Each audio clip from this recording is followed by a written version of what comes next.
like, bro, yeah, she got a kid. Look at his back. Oh my god.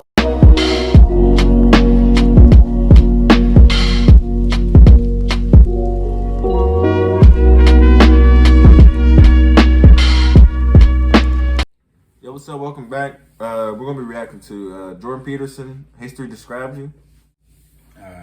Jordan Peterson, man, y'all enjoy these Jordan Peterson reactions. The last few videos we posted with him, getting some crazy views, bro. Yeah. But all the stuff he's talking about is important. It's very insightful. We enjoy listening to his content. Y'all enjoy watching his content, so let us know other videos from him you want to see down in the comments. Make sure you like, subscribe, and share those. The road to 10K subscribers. Finances. If he's talking about history describes you, I wonder what he's talking about. Because usually history repeats itself. We're talking about the United States. And people say that, but the structure in which the history has been perpetuated is not the same. Like, there's different things, different beliefs, whole different thought about reality and all that. Like, it's not the same. Like, we see everything with the viewpoint of having all this knowledge and having all this foresight. Just be like, oh, why would they act like that? I mean, yeah. I mean, why do we still drill oil when we can easily get energy from the sun? I mean, I don't. It doesn't make any sense.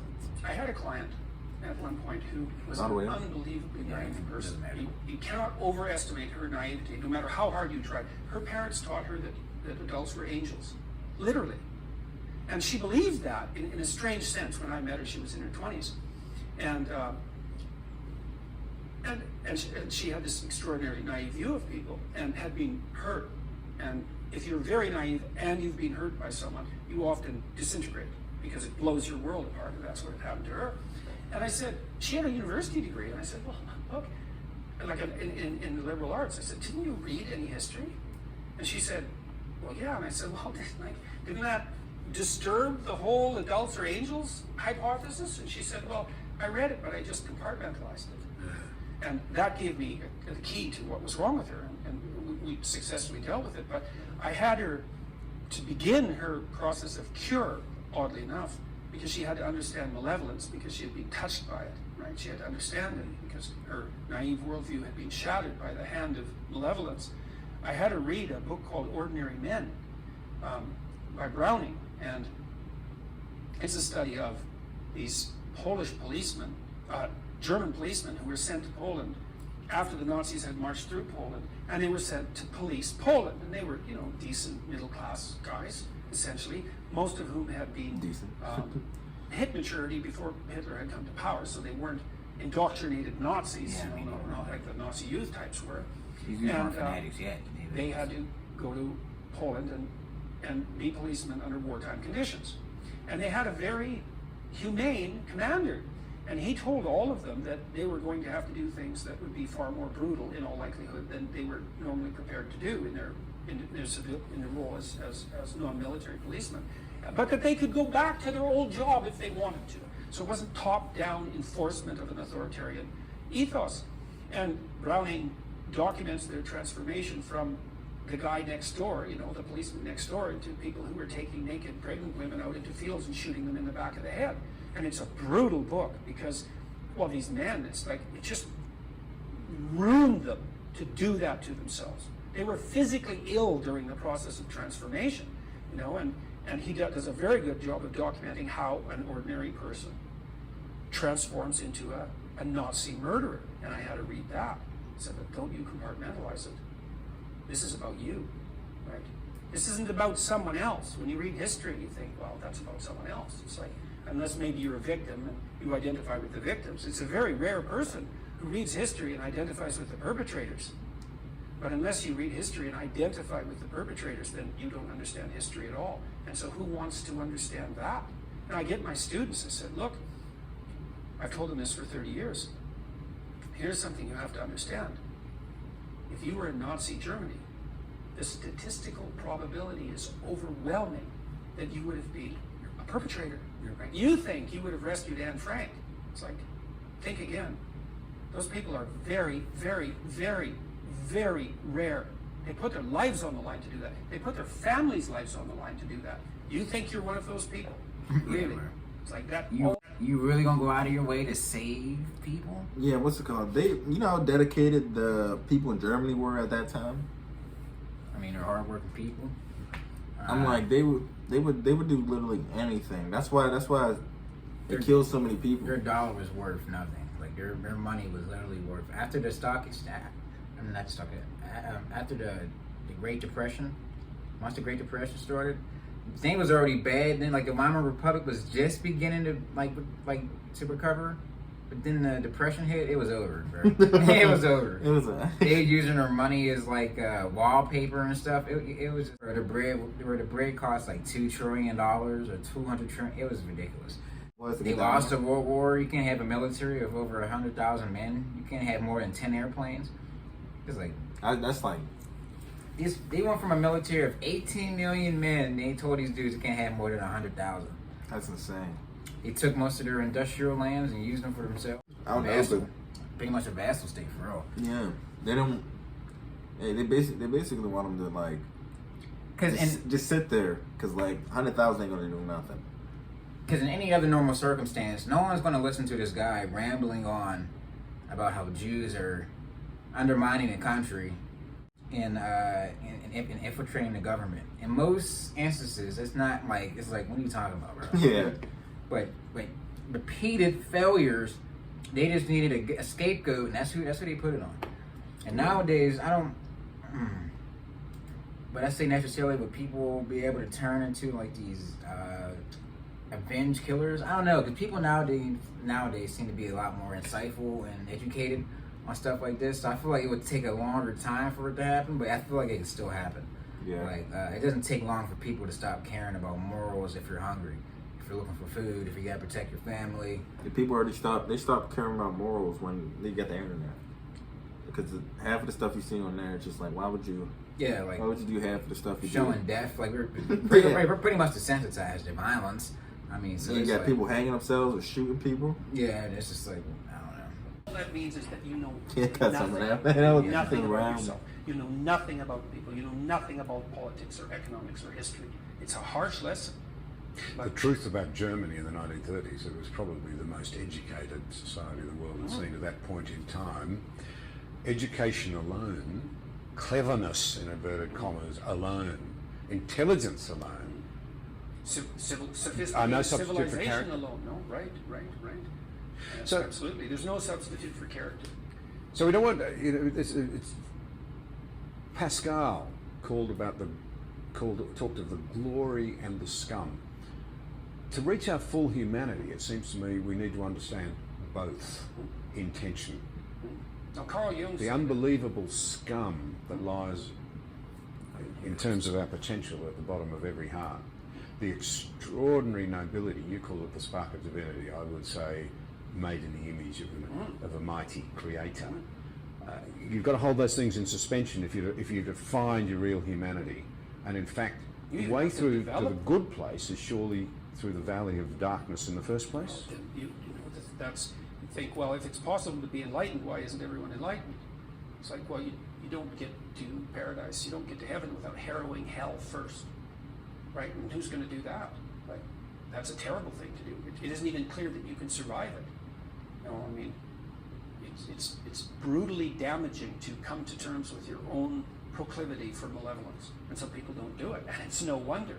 But the funny thing is, and this is also something that I think that people who've been watching my lectures have been attracted by, especially the young men. It's like, until you understand that you're a monster, until perhaps you even develop that as a capacity, you don't have the moral force to do good.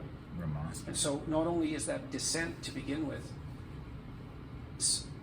necessary to scare you straight, right, to make you understand what exactly it is that you're dealing with, but you don't even have the strength of character to be good until you understand just exactly what sort of monster you can be. I have a rule in my book, Rule 5. Do not let your children do anything that makes you dislike them. Yeah, I read it. It's a meditation on the monstrousness of parents. It's like, don't underestimate yourself, your capability to ruin your children's lives. You let them act in a manner that makes you disapprove of them. You will take revenge on them in ways you cannot even imagine. And unless you understand that, you're not going to be careful enough as a parent, and you're not going to set proper boundaries. Don't let your children annoy you. It's a very bad idea. Now, that means that you should try to regulate your proclivity to be annoyed, and you should try to be civilized, and you should talk to your partner, your wife, or your husband about your oversensitivities and foolishnesses. But having said that, you need to know who the monster is, and it's you. Individual malevolence is real. To constrain it inside yourself is extraordinarily daunting. To read history as a perpetrator is traumatizing. These are hard things. And then to think through the problems of addressing something like inequality instead of reacting to it in a knee-jerk, compassionate manner and implement policies on that basis that are going to be counterproductive, that's also extraordinarily difficult. So there's difficulty as part of it. And then I would also say, well, we haven't talked about the resentment that drives the discussion of inequality. It's not like everyone on the left is overwhelmed by compassion and that's why all these brutal things tend to happen. It's that they're also overwhelmed by the same sort of jealousy that Cain had for Abel and the same sort of murderous impulses that emerge very rapidly as a consequence of that jealousy. He has more than me. He must be a perpetrator. It's morally obligatory for me to take him out. That's an easy message to sell. I read about how the communists de-Kulakized the Russian countryside. Comments, man. So imagine. You're not going to get it till we shoot their kids in the head. Yeah, I'm like, dang. Whoa. Something Talking like about shooting that, kids. I after don't the care how Serbs be emancipated. That's There's a few ridiculous. agriculturalists who've when you managed don't get all the to resources produce and your kids successful gonna come to the league, and now the agricultural guys are down enterprises. here Maybe like, they hey, have why a come couple you? cows, they have some land, they're able to. That's like people just like blindly follow things like instantly. Like most people don't even think about.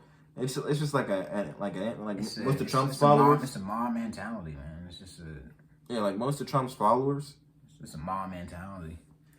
Like it's like he does something, like out of the blue, they're just like blindly misguided right behind him. Yeah, I don't know. Right at the Capitol, I'm like that was just so stupid because that wasn't helping you at all. Y'all still riding half for your boy Trump, or he let you down, so you just gotta let him go now. I don't know. If you see what he's gonna do these next 4 years, if he's gonna keep golfing, he might as well just nab and try to run again, bro. We don't want you shaking it up. It was funny the first 4 years, and now it's like it's getting real, man. We don't need you. Yeah. You stay away, buddy. Just keep golfing. Stay out of jail. Leave us alone. DTV show, you'd be good. Yeah, you'd be good. Leave us alone. And Rock, please don't run for president. Kanye West, I don't know. That's just that. don't run for president. And stop. Don't. Hire a few people, and they're raising almost all the food, right? And they're a minority in any village because the hyper-productive, successful are always a minority. So they're a minority in every village, all right? And there's people who are doing worse, and then there's a lot of people who aren't doing so well at all. And then the communist intellectuals show up and they tell the people who aren't doing so well, some of whom are just suffering because of life, but some of whom aren't doing well because they've never done anything productive with even a second of their life. And the communist intellectuals come in and say, you know those guys that are doing so much better than you? Yeah, they actually stole all of that from you. And you're morally obligated to go take it back. It's like, oh man, after 6 cups of mead, let's say 10, or let's say 20, and I'm drunk out of my mind, and I've got my cruel buddies with me, and we're all resentful right to the core because we've wasted our miserable lives, and now we have an opportunity to go down the street to our wealthy neighbor's house and to rape his daughters, and we can do it in the name of good. It's like, well, there's a story you can market. And that happened everywhere in the Soviet Union. And so they wiped out the kulaks. It's like, great. And then 6 million Ukrainians starved to death. Yeah, that's right. Brilliant. Yeah. I'm a farmer. Brilliant. The Ukraine was the breadbasket of Europe. That's what it was. Then it became a region pathetically unable to feed itself. And yet, the same sort of worldview that gave rise to that, we're now being told. You use the word neo-Marxist. Many people in Australia use the word cultural Marxist. I've got an old friend who said to me, what are you talking about, John? Free capitalist Australia is not going to let that happen here. The whole country starved to death? Well, Qantas Airlines took a nice step towards that the other day. And they adopted their language policing policies. These corporations who should know far better let these far left fifth columns into their organizations They think they're not going to pay for that. They think they're going to stop with some demands for the reconstruction of language. Not like the demands for reconstruction of language, by the way, are trivial.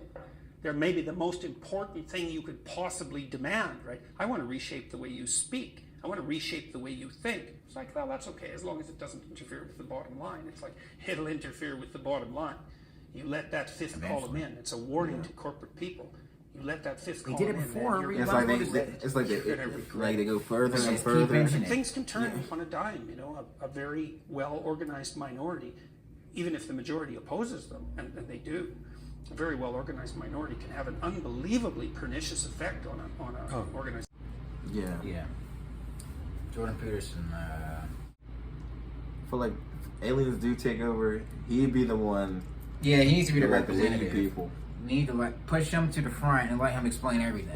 He's like our Rick Grimes. Yeah, he's like He ain't look let like him. That's last time we reacted to him. Not till I was thinking, I was like, he kind of look like Rick Grimes. Let him explain it. Trump even opens his mouth. Stop it. We're tired of it. We're tired. Get a find that Blu-ray. This is what people need to be hearing. This is what people need to be hearing. So make sure you hit the like button, subscribe, and share so everyone can get to hear the same message.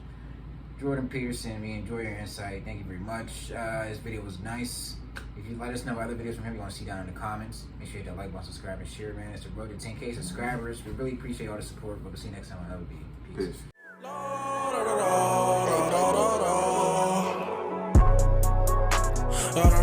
Peace.